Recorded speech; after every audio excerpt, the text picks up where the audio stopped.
Now, I'm sure you've heard the phrase, you can't love someone if you don't love yourself. Well, I think it's one thing to hear this, another to understand, and it's a whole other dimension to embody.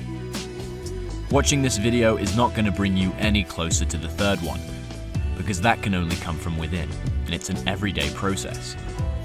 But maybe sharing my experience might get you one step closer to understanding. Either you love someone or you don't.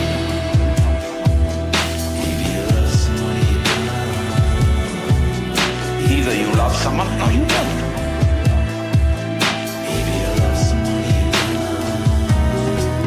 In around 2016, I was angry and confused.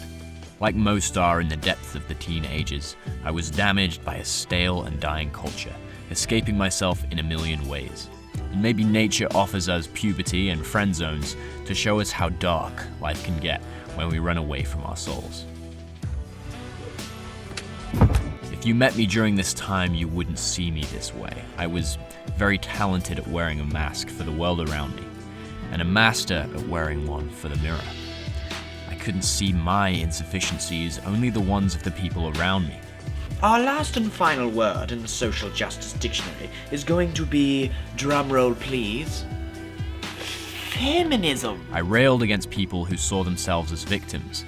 I didn't see the irony that I was one of them.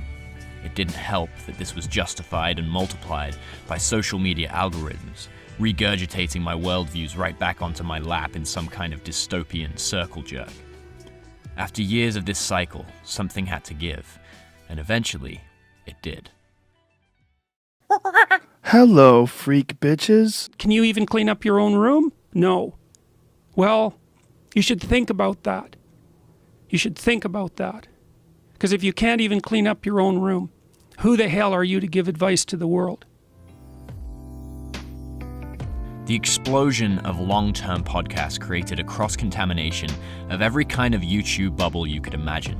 And alongside many other people at this time, I was ripped out of the political and thrown into the land of self-development. Lightning struck as my insufficiencies became clear. I was a mess, and it was time for me to stop being a victim and take some damn responsibility. But it's a personal process, so you need a personal place to stand, because otherwise you're going to be handed a place to stand on a plate. And it may be one that makes you a puppet. Almost overnight, my life went from nothing being my fault to everything being my fault. You see, I have a very loving and accepting family that's never pretended to be otherwise. And yeah, that's all nice and fluffy, but I was growing into a young man, and I needed some tough love.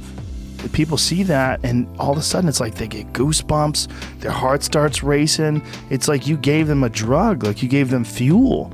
And then they want to change their life. Then they want to watch you tomorrow. And then they want to watch you when they're at lunch break. They want to watch you, they're taking a shit. Clean up your room. Clean up your room.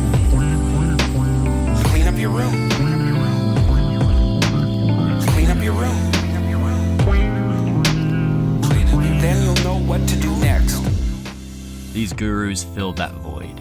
They gave me the cold hard truth and addressed me where I was, not who I could be. Not working hard enough towards my goals, not weighing enough or hustling enough. And it wasn't long until self-help was the only kind of content I watched. Slowly, I stopped being able to relax. Pleasure was shameful. Even movies became time wasters, even though I was trying to become a filmmaker. It was necessary for me to give it my all in every moment, because if I didn't, then I wouldn't become the best version of myself, whatever that means. Eventually, it became an addiction of its own, and it created so much internal pressure that the other addictions became worse. Once again, I was blinded. I couldn't see that the mentality I was pinning on my own self-worth was being projected onto everyone around me. And that is exhausting to be around. The irony is that you think you're helping. You think it comes from love. But the unconscious effect of all these recommendations is, I'll love you when you fix your posture. I'll love you when you eat healthier. I'll love you when you make a schedule or take cold showers. But all along, that was just what I was telling myself. It was conditional love, which is not what love is at all. Because all the do-gooders in the world, whether they're doing good for others or doing it for themselves, are troublemakers. Troublemakers.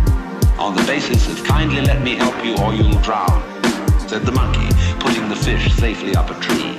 Kindly let me help you or you'll drown, said the monkey, putting the fish safely up a tree. Kindly let me help you or you'll drown, said the monkey, putting the fish safely up a tree. This internal dissatisfaction created an event in my own life that unraveled the bandage of habits and theories and escapes that I'd been wrapping around myself for all my life. It forced me to see this for what it was. A wound that's carried its way through my whole life, clogged up with infinite distractions, when all it really needs is a bit of fresh air to breathe, to be heard and loved from the inside out.